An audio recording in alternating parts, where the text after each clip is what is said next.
सभी दोस्तों को नमस्कार। स्वागत करता हूं आपका अपने इस चैनल गॉड ऑनलाइन क्लासेस में।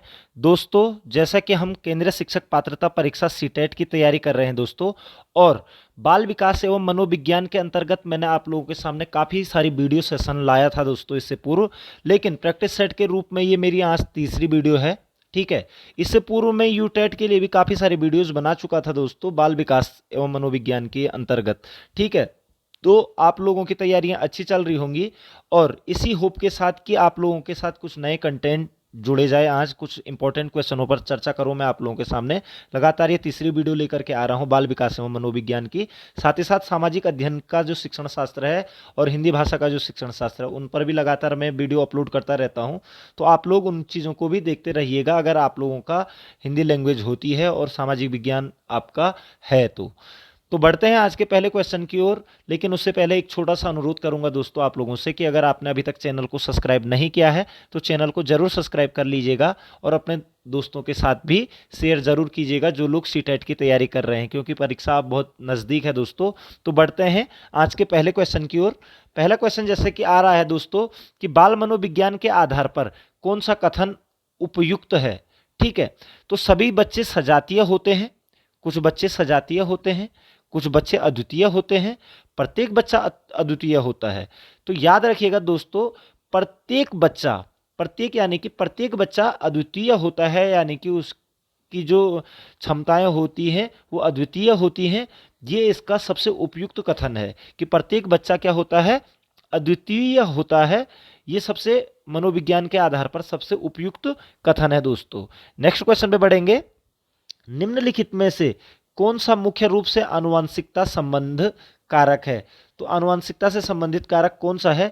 आंखों का रंग, सामाजिक गतिविधियों में भागीदारिता, समकक्ष व्यक्तियों के समूह के प्रति अभिभूति, या चिंतन पैटर्न।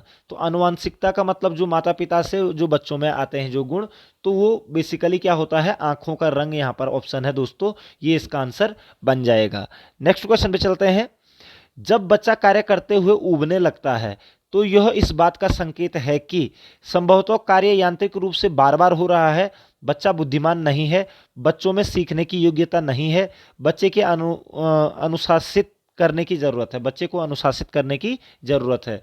तो देखिए दोस्तों, जब बच्चा कार्य करते हुए ऊबने लगता है तो इसका एक संकेत ये भी होता है कि संभवतः कार्य यांत्रिक रूप से बार बार हो रहा है, उसी प्रकार से हो रहा है। तो ये इसका आंसर बन जाएगा दोस्तों। बार बार जब कोई कार्य होता रहता है तो बच्चे भी उस चीज में उबने लग जाते हैं दोस्तों। ठीक है, नेक्स्ट क्वेश्चन पे चलते हैं।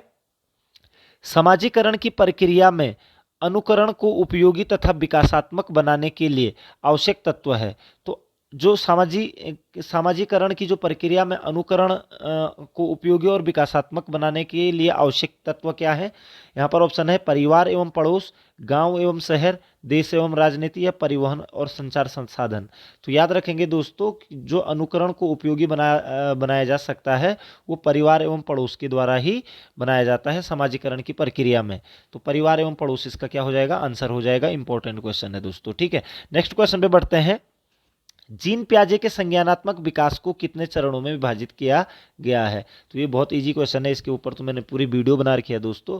तो जीन पियाजे ने 4 चरणों की बात की है दोस्तों, इस पर ज्यादा चर्चा नहीं करेंगे।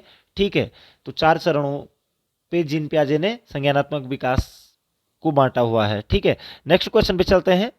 निम्न में से क्रिया प्रसूत व्यवहार नहीं है। तो क्रिया प्रसूत व्यवहार क्या नहीं, क्रिया प्रसूत व्यवहार किसे कहते हैं? जो मनुष्य जब मनुष्य जो कार्य करता है, ठीक है, और जब उसे करते करते उससे क्या होने लगता है, उससे ये कह सकते हैं कि उसको संतुष्टि प्राप्त होती है, तो वो उस कार्य को और भी करता है। ठीक है, जैसे जब बच्चा छोटा होता है तो उसके बाद वो धीरे धीरे खड़ा उठने लगता है, और उसके बाद खड़े होने के सहारे सहारे चलना शुरू करता है। तो चलने से उसको क्या मिलता है, एक अनुभूति मिलती है, बढ़िया अनुभूति मिलती है, और वो धीरे धीरे चलना सीख जाता है। और एक टाइम ऐसा आता है कि बिना सहारे के ही वो चलना शुरू कर देता है। तो वही कुछ इसी प्रकार का क्रिया प्रसूत का नियम है दोस्तों। ठीक है, तो क्रिया प्रसूत व्यवहार नहीं है। कांटा लगने पर पैर हटाना, हाथ पैरों का चलाना, भोजन करना, खड़े होकर इधर उधर चहलकदमी करना। तो हाथ पैरों का चलना, भोजन करना, या खड़े होकर इधर उधर चहलकदमी करना, ये दोस्तों क्रिया प्रसूत के अंतर्गत आते हैं। जबकि कांटा लगने पर पैर हटाना, ये क्रिया प्रसूत व्यवहार नहीं होता है दोस्तों। ठीक है, तो ये इसका आंसर बन जाएगा। नेक्स्ट क्वेश्चन पे चलेंगे। परिपक्वता का सिद्धांत संबंधित है। तो परिपक्वता का सिद्धांत किस चीज से संबंधित है? भाषा विकास से, सृजनात्मकता से, मूल्यांकन से या समावेशी शिक्षा से? तो देखिए दोस्तों, जो परिपक्वता का जो सिद्धांत है वो होता है विकास, भाषा विकास के सिद्धांत से। ठीक है, भाषा विकास से परिपक्वता का सिद्धांत जुड़ा हुआ है। ठीक है, अगर भाषा विकास में परिपक्वता आती है तो उसकी भाषा और क्या हो जाती है? पुष्ट हो जाती है दोस्तों। तो परिपक्वता का सिद्धांत भाषा विकास से संबंधित है, इस चीज को आप लोग क्लियर याद रखेंगे। नेक्स्ट क्वेश्चन पे चलते हैं। विद्यार्थी में अवांछित व्यवहार को परिवर्तन करने में सबसे प्रभावी पद्धति है। ठीक है, तो अवांछित व्यवहार को परिवर्तित करने में सबसे प्रभावी पद्धति कौन सी है? विद्यार्थी को दंड देना, अभिभावकों के ध्यान में इसे लाना, अवांछित व्यवहार के कारणों को ढूंढना एवं उपचार का प्रबंध करना, इसकी उपेक्षा करना। ठीक है, तो अवांछित व्यवहार को परिवर्तन करने के लिए सबसे अच्छा तरीका ये है कि अवांछित व्यवहार के कारणों को ढूंढें और उसके बाद उपचार का प्रबंध करें दोस्तों। ये इसका क्या बन जाएगा? आंसर बन जाएगा यहाँ पर। ठीक है, अगर आपको वीडियो पसंद आ रही है दोस्तों तो लाइक करना ना भूलिएगा और शेयर करना भी ना भूलिए अपने दोस्तों के साथ। नेक्स्ट क्वेश्चन पे बढ़ते हैं। मानव जाति में वे कौन से व्यक्ति निर्धारक तत्व होते हैं जो मानव जाति की विविधता को बताते हैं? ठीक है, तो वो व्यक्ति निर्धारक तत्व कौन से हैं जो मानव जाति की विविधता को बताते हैं? पर्यावरण का अंतर, आनुवंशिकता का अंतर, आनुवंशिकता व पर्यावरण की अंतःक्रिया या उपयुक्त में से कोई नहीं। तो मानव जाति के जो व्यक्तिक निर्धारक तत्व होते हैं दोस्तों वो आनुवंशिक और पर्यावरण की जो अंतःक्रिया होती है वो ही मानव जाति की विविधता को बताते हैं। तो ऑप्शन नंबर सी है, आनुवंशिकता वो पर्यावरण की अंतःक्रिया। ठीक है, ही क्या होते हैं जो तत्व निकलते हैं वो मानव जाति की विविधता के बारे में बताते हैं। तो आनुवंशिकता वो पर्यावरण की अंतःक्रिया याद रखेंगे दोस्तों। ठीक है, नेक्स्ट क्वेश्चन पे चलते हैं। किसी विद्यार्थी की सबसे महत्वपूर्ण विशेषता है। तो विद्यार्थी की सबसे महत्वपूर्ण विशेषता क्या है? उत्तरदायित्व की अनुभूति, ईमानदारी, सहभागिता या आज्ञाकारिता। तो याद रखेंगे दोस्तों, ये ऑप्शन सभी लग रहे हैं लेकिन सबसे महत्वपूर्ण विशेषता होती है आज्ञाकारिता।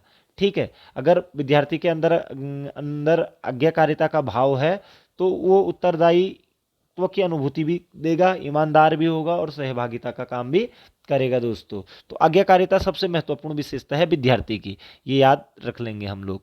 नेक्स्ट क्वेश्चन पे चलते हैं। मनोवैज्ञानिकों के अनुसार निम्नलिखित में से किस विधि द्वारा मूल प्रवृत्तियों में परिवर्तन लाया जा सकता है? तो मूल प्रवृत्तियों में जो परिवर्तन लाया जा सकता है वो किस विधि के द्वारा लाया जा सकता है? यहाँ पर है मार्गांतरीकरण, सहसंबंध, विलयन या नवीनीकरण। तो याद रखेंगे दोस्तों, मनोवैज्ञानिकों के अनुसार जो मूल प्रवृत्तियों में परिवर्तन लाया जा सकता है वो लाया जा सकता है मार्गांतरीकरण करके द्वारा। ठीक है, मार्ग में यानी कि जो जिस दिशा में वो चल रहा है उन दिशाओं में परिवर्तन ला करके उसे ही मार्गांतरीकरण कहा जाता है। तो मार्गांतरीकरण के द्वारा ही मूल प्रवृत्तियों में क्या लाया जाता है? परिवर्तन लाया जा सकता है। इंपॉर्टेंट क्वेश्चन है दोस्तों ये भी। ठीक है, नेक्स्ट क्वेश्चन पे बढ़ेंगे। सभी प्राणी अपनी प्रजाति के गुणों के अनुरूप ही विकसित होते हैं। ये चीज हमें पता है कि सभी प्राणी अपनी प्रजाति के गुणों के अनुरूप ही विकसित होते हैं। इस कथन में बालक के विकास का कौन सा सिद्धांत है? ठीक है, तो बालक के विकास का कौन सा सिद्धांत है कि सभी बच्चे या सभी जो प्राणी होते हैं वो अपनी प्रजाति के गुणों के अनुरूप ही विकसित होते हैं। तो ऑप्शन है समान प्रतिमान का सिद्धांत, परस्पर संबंध का सिद्धांत, सतत विकास का सिद्धांत या सामान्य से विशिष्ट क्रियाओं का सिद्धांत। तो समान प्रतिमान का सिद्धांत दोस्तों, समान प्रतिमान का सिद्धांत यही कहता है कि सभी प्राणी अपनी प्रजाति के गुणों के अनुरूप ही विकसित होते हैं। जैसे इंडिया में पाए जाने वाले लोग इंडियन की ही तरह दिखते हैं, या यूरोप में चले जाएं तो वो उन्हीं के तरह के होंगे, या अफ्रीका महाद्वीप में चले जाएं, वेस्ट इंडीज में चले जाएं तो अपने अपने प्रजातियों के गुणों के अनुरूप ही विकसित होते हैं। तो इसे ही क्या कहा जाता है? समान प्रतिमान का सिद्धांत कहा जाता है दोस्तों। इंपॉर्टेंट क्वेश्चन है, माइंड में रख लीजिएगा। नेक्स्ट क्वेश्चन पे चलेंगे। सुरेश सामान्य रूप से एक शांत कमरे में अकेले पढ़ना चाहता है जबकि मदन एक समूह में अपने मित्रों के साथ पढ़ना चाहता है। ठीक है, यह उनके डेस्क में विभिन्नता के कारण है। ठीक है, तो ऑप्शन ए है अभिक्षमता, अधिगम शैली, परावर्तकता स्तर या मूल्य। ठीक है, तो सुरेश जहां अकेले में पढ़ना चाहता है वहीं मदन को समूह में पढ़ना चाहता है। ठीक है, तो ये उनका आप क्या हो जाएगा? अधिगम शैली, अधिगम शैली में विभिन्नता का कारण होगा। ठीक है, क्योंकि आप लोगों ने भी देखा होगा कि कुछ लोग क्या होते हैं या कुछ बच्चे इस तरीके के होते हैं, उनको अकेले में चाहिए होता है पढ़ना, डिस्टरबेंस। और कुछ बच्चे ऐसे भी होते हैं कि जो अपने दोस्तों के साथ चर्चा परिचर्चा करके अपना अधिगम करते हैं दोस्तों। तो अधिगम शैली में विभिन्नता का कारण है ये दोस्तों। ठीक है, नेक्स्ट क्वेश्चन पे चलते हैं। अधिगम के निम्न सिद्धांतों में से किसके प्रति क्रिया होने पर पुनर्बल देने का सुझाव दिया गया? किसके प्रति क्रिया होने पर पुनर्बल देने का सुझाव दिया गया? तो संबद्ध प्रतिक्रिया सिद्धांत, सूझ का सिद्धांत, चालक न्यूनता सिद्धांत या क्रिया प्रसूत सिद्धांत। ठीक है, तो क्रिया प्रसूत सिद्धांत ही ऐसा है जो पुनर्बलन पर कार्य करता है दोस्तों। क्रिया प्रसूत सिद्धांत पुनर्बलन पर ही कार्य करता है कि अगर बाई चांस उसमें संतुष्टि मिलती है तो वो उसे दोबारा करने की कोशिश करता है, यानी कि संतुष्टि एक पुनर्बलन का कार्य करेगी यहाँ पर। ठीक है, तो क्रिया प्रसूत सिद्धांत पुनर्बलन देने के सुझाव दिया गया है। ठीक है, नेक्स्ट क्वेश्चन पे चलते हैं। निम्न में कौन सीखने के गेस्टाल्ट सिद्धांत से संबंधित है? आपको पता है गेस्टाल्ट सिद्धांत दोस्तों एक पूर्णाकार को मानते हैं, यानी कि जो इनका मानना ये होता है, जो गेस्टाल्टवादी होते हैं कि उनका ये मानना होता है कि जो भी पर्यावरण से बच्चा सीखता है वो आधा नहीं सीखता बल्कि पूर्ण रूप से सीखता है। ठीक है, और व्लादिमीर थे इसके प्रवर्तक। तो गेस्टाल्ट सिद्धांत से संबंधित कौन है यहाँ पर? तो स्किनर, पावलोव, थॉर्नडाइक या कोहलर। तो याद रखेंगे दोस्तों, गेस्टाल्ट सिद्धांत से संबंधित था कोहलर, भी गेस्टाल्ट सिद्धांतवादी था दोस्तों। ठीक है, कोहलर याद रख लीजिएगा इस ऑप्शन में। नेक्स्ट क्वेश्चन पे चलते हैं। निम्न में से कौन सा क्रिया प्रसूत व्यवहार नहीं है? तो ये क्वेश्चन दोबारा आ चुका है दोस्तों यहाँ पर। नेक्स्ट क्वेश्चन पे चलेंगे। मेरा मानना है विद्यार्थियों को अनुशासन में रखा जा सकता है। ठीक है, यानी कि एक टीचर का मानना है कि विद्यार्थियों को अनुशासन में रखा जा सकता है जब उनको बौद्धिक संतुष्टि प्रदान की जाए, विद्यालय में कठोर नियमों का अनुपालन करके, आर्थिक दंड दे करके या अभिभावकों का सहयोग लेकर के। तो विद्यालय में कठोर नियम का अनुपालन करके या आर्थिक दंड दे करके या अभिभावकों का सहयोग लेकर के कहीं ना कहीं एक हीन भावना का विकास जरूर हो सकता है, लेकिन अनुशासन नहीं रखा जा सकता है। अगर अनुशासन रखना है दोस्तों तो उनको बौद्धिक संतुष्टि प्रदान करनी बहुत जरूरी होती है। ठीक है, उनके बौद्धिक संतुष्टि प्रदान करके ही हम क्या कर सकते हैं, विद्यार्थियों को अनुशासन में रख सकते हैं। तो ये इसका आंसर हो जाएगा दोस्तों। ठीक है, इंपॉर्टेंट है। नेक्स्ट क्वेश्चन पे चलेंगे। पियाजे के संज्ञानात्मक विकास सिद्धांत में अमूर्त तर्क एवं परिपक्वता नैतिक चिंतन किस अवस्था की विशेषता है? अमूर्त तर्क एवं परिपक्वता नैतिक चिंतन किस अवस्था की विशेषता है? तो पूर्व संक्रियात्मक अवस्था, संवेदात्मक गामक अवस्था, औपचारिक संक्रियात्मक अवस्था या मूर्त संक्रियात्मक अवस्था। तो अमूर्त तर्क की अगर बात हो रही है तो चौथी अवस्था अमूर्त संक्रियात्मक अवस्था होती है, जिसे कि हम क्या कहते हैं, औपचारिक संक्रियात्मक अवस्था भी कहते हैं दोस्तों। अमूर्त संक्रियात्मक अवस्था को ही औपचारिक संक्रियात्मक अवस्था भी कहते हैं। और ये 11 वर्ष से 17 वर्ष या फिर 11 से ऊपर की आयु वर्ग के बच्चों में स्थापित होती है अमूर्त चिंतन का विकास। ठीक है, और परिपक्वता आने लग जाती है और नैतिक चिंतन का विकास भी होने लग जाता है। तो औपचारिक संक्रियात्मक अवस्था में ये सारी चीजें होती हैं दोस्तों। ठीक है, तो इस चीज को भी आप अपने माइंड में रख लेंगे। नेक्स्ट क्वेश्चन पे बढ़ेंगे। औसत बुद्धि वाले बालकों की बुद्धि लब्धि IQ डैश के बीच होगी। तो औसत बुद्धि यहाँ पर है 70 से 89, 50 टू 59, 90 टू 109 और 110 टू 129। ठीक है, तो 90 टू 109 के बीच के जो बच्चे होंगे IQ लेवल के, उन्हें हम क्या औसत बुद्धि में रखते हैं दोस्तों? किस में रखते हैं? 90 से ऊपर और 109 के बीच में जो रहते हैं वो उन बच्चों को हम औसत बुद्धि वाले बालकों की श्रेणी में रखते हैं दोस्तों। तो ये चीज आप लोग क्लियर अपने माइंड में रखेंगे। नेक्स्ट क्वेश्चन पे चलते हैं। नोआम चोम्स्की के अनुसार कौन सा कथन सही है? ठीक है, तो नोआम चोम्स्की ने कौन सा कथन के अनुसार कौन सा कथन सही है? बच्चों का व्याकरण सिखाना जरूरी है, बच्चों में भाषा सीखने की क्षमता बहुत सीमित होती है, बच्चों में भाषा सीखने की जन्मजात क्षमता नहीं होती है, और बच्चों में भाषा सीखने की जन्मजात क्षमता होती है। तो नोआम चोम्स्की के अनुसार दोस्तों बच्चों में जो भाषा सीखने की जन्मजात क्षमता होती है ये बिल्कुल सही है। ठीक है, चोम्स्की ने यही कहा था कि बच्चों में भाषा सीखने की जन्मजात क्षमता होती है। तो भाषा विकास का सिद्धांत नोआम चोम्स्की ने दिया था। ठीक है, बच्चों में भाषा सीखने का सिद्धांत, ठीक है ना, भाषा अधिगम का सिद्धांत। तो बच्चों में भाषा सीखने की जन्मजात क्षमता होती है, यह कथन भी नोआम चोम्स्की का ही है दोस्तों। तो इसे भी आप लोग क्लियर रखेंगे। नेक्स्ट क्वेश्चन पे चलते हैं। आवश्यकता का पदानुक्रम सिद्धांत द्वारा प्रतिपादित किया गया था। तो आवश्यकता का पदानुक्रम सिद्धांत किसके द्वारा प्रतिपादित किया गया था? इंपॉर्टेंट क्वेश्चन है, बहुत बार पूछ लिया जाता है। यहाँ पर है मैस्लो, वॉटसन, कोहलर या पावलो। तो पदानुक्रम, आवश्यकता का पदानुक्रम जो सिद्धांत दिया था दोस्तों, वो दिया था मैस्लो ने। याद रखेंगे, मैस्लो ने आवश्यकता का पदानुक्रम सिद्धांत प्रतिपादित किया था दोस्तों। नेक्स्ट क्वेश्चन पे बढ़ते हैं। एक शिक्षक शिक्षिका का प्रयास होना चाहिए कि वह प्रधानाचार्य को सदैव प्रसन्न रखे, विद्यालय में कम से कम उपस्थित रहे, प्रधानाचार्य की हाँ में हाँ मिलाए, नियत उत्तरदायित्वों का निर्वहन मर्यादा पूर्वक करे। तो बिल्कुल दोस्तों ऑप्शन नंबर डी कि नियत उत्तरदायित्वों का निर्वाह मर्यादा पूर्वक करे। एक शिक्षक शिक्षिका का प्रयास हमेशा यही होना चाहिए कि अपने कार्य का जो निर्वाह है वो मर्यादा पूर्वक करता रहे दोस्तों। तो ये इसका आंसर बन जाएगा यहाँ पर। नेक्स्ट क्वेश्चन पे चलते हैं। अंतर्मुखी, बहिर्मुखी तथा उभयमुखी व्यक्तित्व का वर्गीकरण किसके द्वारा किया गया है? ठीक है, तो अंतर्मुखी, बहिर्मुखी और उभयमुखी व्यक्तित्व का वर्गीकरण किसके द्वारा किया गया था? यहाँ पर ऑप्शन है युंग, ब्रेचनर, सेल्डन या स्प्रेंजर। तो याद रखेंगे दोस्तों युंग। युंग ने अंतर्मुखी, बहिर्मुखी और उभयमुखी व्यक्तित्व का वर्गीकरण किया था। व्यक्तित्व के 3 प्रकार बताए थे इन्होंने, अंतर्मुखी, बहिर्मुखी और उभयमुखी। तो युंग के द्वारा ये वर्गीकरण किया गया था दोस्तों। ठीक है, व्यक्तित्व का। नेक्स्ट क्वेश्चन पे चलते हैं। मनोविज्ञान का शिक्षा के क्षेत्र में सबसे बड़ा योगदान है। तो मनोविज्ञान का शिक्षा के क्षेत्र में सबसे बड़ा योगदान कौन सा है? यहाँ पर ऑप्शन है शिक्षक केंद्रित शिक्षा, विषय केंद्रित शिक्षा, क्रिया केंद्रित शिक्षा या बाल केंद्रित शिक्षा। तो मनोविज्ञान का जो शिक्षा के क्षेत्र में सबसे बड़ा योगदान है दोस्तों, वो है बाल केंद्रित शिक्षा।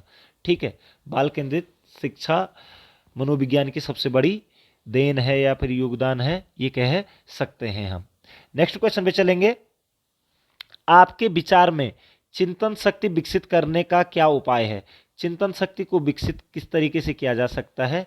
ठीक है, छात्रों को समस्या समाधान विधि से पढ़ाया जाए, छात्रों में स्व अध्ययन की आदत का विकास किया जाए, छात्रों की खोज एवं ब्रेन स्टॉर्मिंग विधि से पढ़ाया जाए, या ये सभी। तो लगभग ये सभी पॉजिटिव चीज़ें बोल रहा है। तो ये चिंतन शक्ति विकसित करने में अहम योगदान दे सकते हैं। तो आंसर हो जाएगा ये सभी दोस्तों। नेक्स्ट क्वेश्चन पे चलेंगे। स्कूल अनुशासन के संबंध में निम्न में कौन सा कथन सही है? ठीक है, तो स्कूल अनुशासन के संबंध में कौन सा कथन सही है? अनुशासन शिक्षण अधिगम प्रक्रिया का एक अंग है। अनुशासन शिक्षण अधिगम प्रक्रिया का एक अंग है। अनुशासन स्थापित करने के लिए छात्रों को सदैव कड़ा दंड देना चाहिए। अनुशासन का उद्देश्य छात्रों को दंड देना नहीं होता, बल्कि यह सुधारात्मक प्रक्रिया है। ये सभी। तो देखिए दोस्तों, कड़ा दंड तो दे ही नहीं सकते हैं हम लोग एनसीएफ 2005 के अनुसार भी। ठीक है, और अनुशासन देखा जाए तो अधिगम प्रक्रिया का यद्यपि अंग होता है, लेकिन मूल अंग नहीं कह सकते हैं। ठीक है, जबकि इसका आंसर क्या हो जाएगा कि स्कूल अनुशासन के संबंध में सबसे जो बेस्ट है कि अनुशासन का उद्देश्य छात्रों को दंड देना नहीं होता, बल्कि यह सुधारात्मक प्रक्रिया है। ये इसका क्या बन जाएगा? एग्जैक्ट आंसर बन जाएगा दोस्तों यहाँ पर। तो ये चीज आप लोग अपने माइंड में क्लियर रख लेंगे। नेक्स्ट क्वेश्चन पे चलते हैं। कक्षा के शोरगुल को नियंत्रित रखने के लिए संप्रेषण की कौन सी पद्धति सबसे अच्छी है? ठीक है, तो शोरगुल को नियंत्रित करने के लिए संप्रेषण की कौन सी पद्धति सबसे अच्छी है? शांत होकर एक एक बच्चे पर नजर डालना, बात मत करो बार बार कहना, शोरगुल की परवाह किए बिना शिक्षण आरंभ कर देना और विद्यार्थियों की आवाज से भी ऊंची आवाज में बोलना। तो देखिए दोस्तों, जब कक्षा में शोरगुल को नियंत्रण करना है आपको, तो उस कंडीशन में शोरगुल की परवाह किए बिना आपसे शिक्षण आरंभ कर देते हैं, तो बच्चे तब भी अटेंसिव होते हैं आपकी ओर कि सर आगे से या मैडम आगे से कुछ बोल रही है। ठीक है, तो वो आपकी ओर अटेंसिव होने लग जाएंगे और अपना शोरगुल कम कर देंगे। तो शोरगुल को नियंत्रित करने का एक अच्छा तरीका है ये कि बिना प्रवाह किए शिक्षण आरंभ कर देना दोस्तों। ठीक है, तो ये इसका आंसर बन जाएगा यहाँ पर। नेक्स्ट क्वेश्चन पे चलते हैं। शिशु का अधिकांश व्यवहार आधारित होता है। तो जो शिशु होते हैं उनका अधिकांश व्यवहार किस पर आधारित होता है? यहाँ पर ऑप्शन है नैतिकता पर, मूल प्रवृत्ति पर, वास्तविकता पर या ध्यान पर। तो देखिए दोस्तों, जो शिशु होगा उसको नैतिकता, वास्तविकता या ध्यान, इन चीज़ों के बारे में कुछ ज़्यादा जानकारी नहीं होती है, लेकिन जो उसका अधिकांश व्यवहार होता है उसकी वो अपनी प्रवृत्ति यानी कि मूल प्रवृत्तियों पर होती है दोस्तों। उसकी जो भी मूल प्रवृत्तियां होंगी उस पर आधारित होता है उसका व्यवहार। तो ये इसका आंसर बन गया यहां पर। नेक्स्ट क्वेश्चन पे चलेंगे। अनुभव द्वारा व्यवहार में परिवर्तन कहलाता है। तो अनुभव द्वारा व्यवहार में परिवर्तन को क्या कहते हैं? सीखना, स्मृति, प्रेरणा या चिंतन। तो अनुभव द्वारा व्यवहार में परिवर्तन सीखना कहलाता है दोस्तों। ठीक है, स्किनर ने कहा था अनुभव द्वारा व्यवहार में परिवर्तन को ही अधिगम या सीखना कहते हैं दोस्तों। ठीक है, नेक्स्ट क्वेश्चन पे चलेंगे। विशेष आवश्यकता वाले बच्चों को शिक्षा उपलब्ध कराई जानी चाहिए। तो विशेष जो आवश्यकता वाले बच्चे होते हैं उनको शिक्षा उपलब्ध कराई जानी चाहिए विशेष विद्यालय में विशेष बच्चों के लिए विकसित पद्धतियों द्वारा, अन्य सामान्य बच्चों के साथ, या विशेष विद्यालय में विशेष शिक्षकों के द्वारा। तो इसका जो एग्जैक्ट आंसर है, क्योंकि आजकल समावेशी शिक्षा का जमाना है दोस्तों, तो अन्य सामान्य बच्चों के साथ ही विशेष आवश्यकता वाले बच्चों को भी शिक्षा उपलब्ध कराई जानी चाहिए, तभी जाकर के समावेशी शिक्षा का जो उद्देश्य है वो पूर्ण हो पाएगा दोस्तों। तो आशा करता हूं दोस्तों कि आपको वीडियो जरूर पसंद आई होगी। इस वीडियो में बहुत इजी क्वेश्चन थे, यद्यपि यहां से आपके पास 3 से 4 क्वेश्चन आपको किसी भी एग्जाम में बैठोगे आप तो वहां मिल जाएंगे दोस्तों।